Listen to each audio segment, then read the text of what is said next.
Hurmatli parvozlar, qora quzg'unlarning kanalining obunachilari. Mana o'sha quzg'un nasliga mansub bo'lgan tumshug'i tushayotgan xo'rozimni hozir o'sha ajinlarga qarshi qo'yamiz. Olachaga tumshug'i tushyapti ekan Jamshid. Jo'ja, ha bu rosa urushib qolib kletga turadi, oyog'larida uyushib ham bo'lishi mumkin. Oldin yo mana tumshug'ini ko'rgin.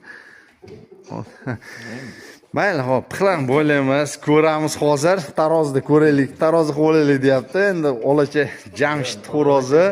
Meniki 4 kilo 100-200 ekan. Bo'pti, ko'rib oldik. Olachani ham totib olamiz. Endi qiziq joyi shu yerda keldi. Mana o'sha olacha azil nasiga mansub bo'lgan. Endi buni bu urushmagan xo'roz ko'ramiz hozir. Muxtorjon boqing qani? Bo'pti. Vaznni ko'raylik. Nasl toza, polvonda. Birinchi urushni ko'ramiz.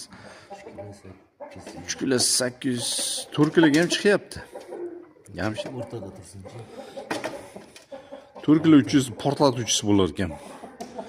3 kilo 800, 900 ekanda. Shunaqa ekan. Kuzatamiz jang jarayoni. Boshlaydi hozir. Pixlarni bo'ylaymiz, albatta. Azillarda ham shu bilan birga qora quzg'unlarda. Bularda onayning bir bizga beradigan kaltagi bor. Men shunisidan cho'chiyman. Lekin u kaltak qora quzg'unga o'tmaydi. Boshqa xo'rozni portlatadi. Quzg'unlarga o'tkazishga sal qiynaladi.